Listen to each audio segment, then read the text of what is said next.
Ooh, all right. We have an interesting video today. Never thought I would ever make this video. I've talked about a little bit on the breakdown. We just get to, talk anything sports related and obviously everything influencer boxing. We have a tier list that we're going to be doing live. I was going to do a typical tier list that I do on here, but we had a great idea to do a live tier list and kind of debate who we think should go where. So that's going to be an awesome video. Let's get right into it. When I first heard, and my coach actually sent me a text about Jake Paul saying something, I immediately thought, Jake's probably going to tell me that, I'm washed up, or I should have beaten Kenny, or should have finished him because I had the early finish and then I wasn't active enough. I just expected to hear kind of the same thing. Jake Paul, I did not expect to come to bat for me the way that he did. His reaction, which we're going to look at about the fight and the scorecards and just my performance, and then him putting me in his top 5, actually. And I thought it was when I listened to it, it was pretty interesting because nobody mentioned me, and I feel like he had an out where he didn't have to mention me, and he just threw me in there. So, but this the way Jake goes about things. I thought it was an opportunity for him to take a dig, and he did it. So. Interesting. This has to be one of the biggest blunders in influencer boxing, and it's just bad for the sport for the judges to score it like this, because mathematically it's impossible to score this fight the way it was scored. First of all, interesting again that he went through the whole scorecards. I felt like he could have just put it down there. So I'm assuming obviously he watched the fight. He probably thought I won when it happened.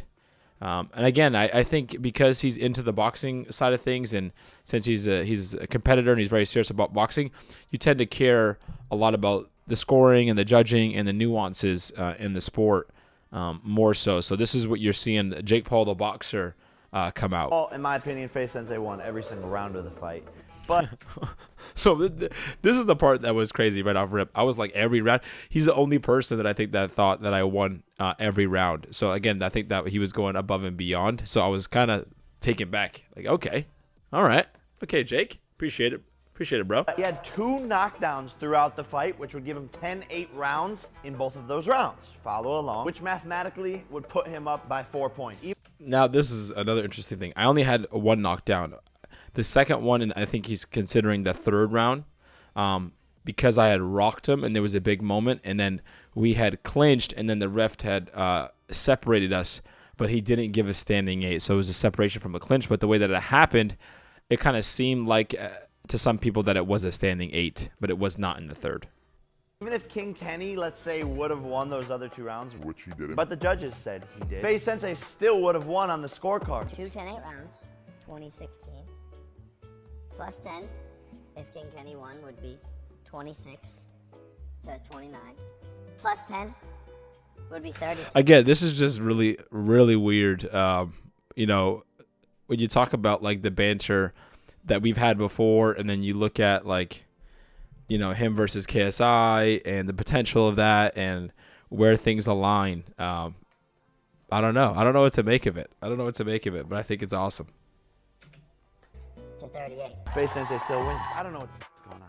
This is why the scoring system in boxing needs to change. There should be people in monitors who aren't even there at the event who can be swayed by the crowd. They should be in monitors. There should be 6 judges, and they take the mean score from all of them. It should be proven by... Great idea. I also think that I don't know if he's going to say this, but the judging should be like based on scoring, but it should be live scoring. Like you should know. Like I play football, basketball, American sports, right? We play all sports. We know the score, like it's 4th quarter, we're down by a touchdown. We know what we need to do in order to win, and it's very black and white. It's 2 seconds left, and we need a 3-pointer to score to win. We're not confused about this. Like a live scoring system, I think would be ridiculously beneficial, and it avoids a lot of the confusion. I think if people like the excitement or they talk about like the nuance of not knowing who's going to win. But the end of the fight, when the last bell rings, it's game over. That's when we should know who won. It should be clearly hand raised, or it ends up in a draw or a tie. Like I don't think that takes away from the sport at all, or from the nuances or the nostalgia or the culture of boxing or even combat sports. You should be able to know what's happening and have an opportunity to know, so that if you have to put your foot on the gas, or if you have to do something, you should be able to do so.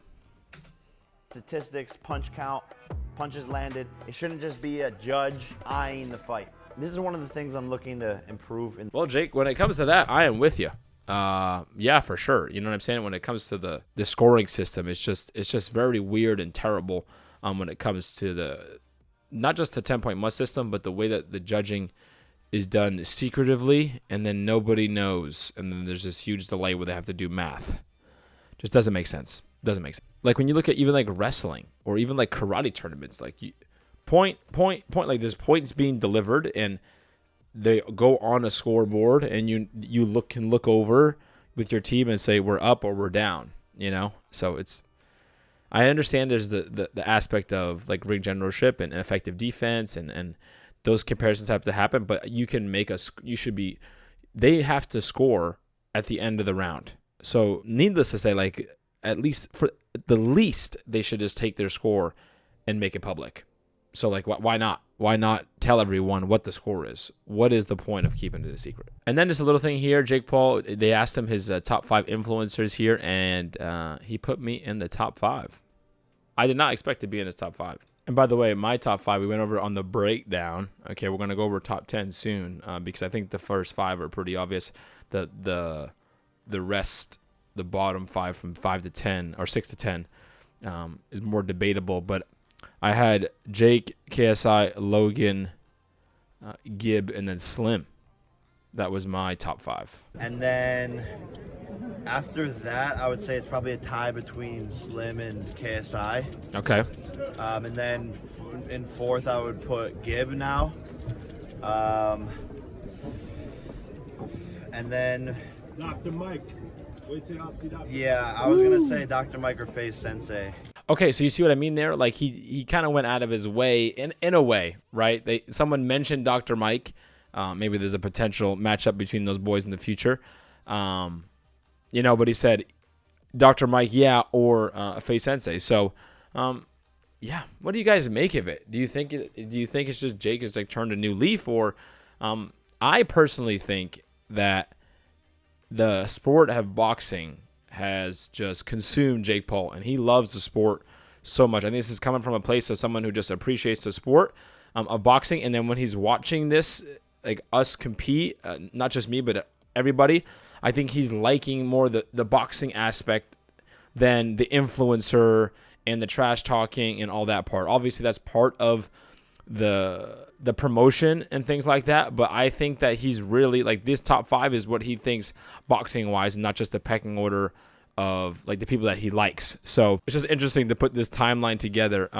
For me, I'm looking forward to seeing what happens like a year from now, by the time we get to that January card where KSI and Logan are supposed to be on, that they talked about, and how did Jake do against Anderson, and what people think of him after that performance, and wherever that goes. But man, I just like it. It's going to a great place, and I think there's a big future for it.